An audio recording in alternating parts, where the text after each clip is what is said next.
A reading from Matthew 10, starting at verse 24. A disciple is not above his teacher, nor a servant above his master. It is enough for the disciple to be like his teacher, and the servant like his master. If they've called the master of the house Beelzebul, how much more will they malign those of his household? So have no fear of them. For nothing is covered that will not be revealed, or hidden that will not be known. What I tell you in the dark, say in the light, and what you hear whispered, proclaim on the housetops. And do not fear those who kill the body, but cannot kill the soul. Rather, fear him who can destroy both soul and body in hell. Are not 2 sparrows sold for a penny? And not one of them will fall to the ground, apart from your Father. But even the hairs of your head are all numbered.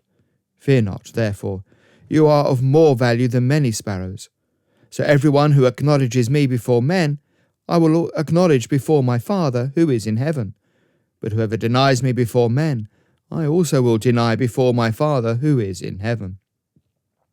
Do not think that I have come to bring peace to the earth. I have not come to bring peace, but a sword. For I have come to set a man against his father, and a daughter against her mother, and a daughter-in-law against her mother-in-law. And a person's enemies will be those of his own household. Whoever loves father or mother more than me is not worthy of me, and whoever loves son or daughter more than me is not worthy of me. And whoever does not take his cross and follow me is not worthy of me. Whoever finds his life will lose it, and whoever loses his life for my sake will find it. For so many years, Christianity has been the acceptable face of Christian society in England. If you wanted to get on, then it didn't do you any harm to be seen in your local parish church. If you wanted to earn the respect of those around you, well, a good way to do that was to spend some money improving the parish church near you. And so for many years, Christianity was a cultural expression of life in England. We had a Christian monarch. We saw ourselves, therefore, as a Christian nation. But of course, in recent years, so much of that has passed. We still have, of course, a Christian monarch. You would have seen the whole ceremony surrounding the coronation. But if you looked at the census results, you would see that we are no longer a nation where the majority call themselves Christian. And that's not so much because of immigration into this country, people of other faiths, but rather it's because so many of those who would have called themselves Christian 10, 20, 30 years ago no longer so do. There is a turning away of Christianity as the assumed faith of those in this nation. And so we find ourselves in this situation where the values of Christ, the teachings of Christ, are increasingly in conflict with a secular worldview around us. Whereas we may look to heaven, we may look to Christ, we may look to God for our ethics and our teachings, in a world which increasingly rejects Christ and God and heaven and looks for its ethics around about it, there will be an inevitable conflict. And did not Jesus say in that passage that he's come to bring conflict? Now, this is something which is uncomfortable for us in England. It's not part of the history of the past few centuries. We had religious conflicts in this nation. Look at the Reformation, look at the Civil War. But for the past few hundred years, there has been a relative peace and a settlement. And if this may sound all rather concerning, it simply means that we are joining the rest of the Christian world.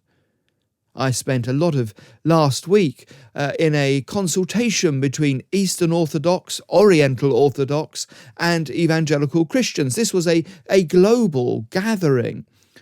And when you hear of the persecutions of, say, a lady who had to flee for her life 3 times in Iran, when you hear of the experience of Christians in Egypt, then you realize that for many, many Christians, persecution is simply the norm.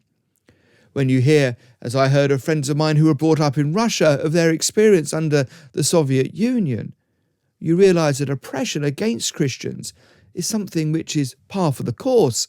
It is something which is part of the territory. So why bother with it?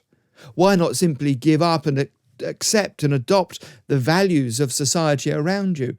Keep your head down and not cause any conflict?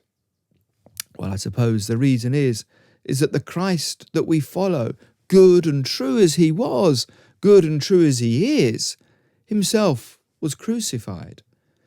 We are to be like our Master, we heard in this reading, and that means that at times we too will face persecution for our beliefs.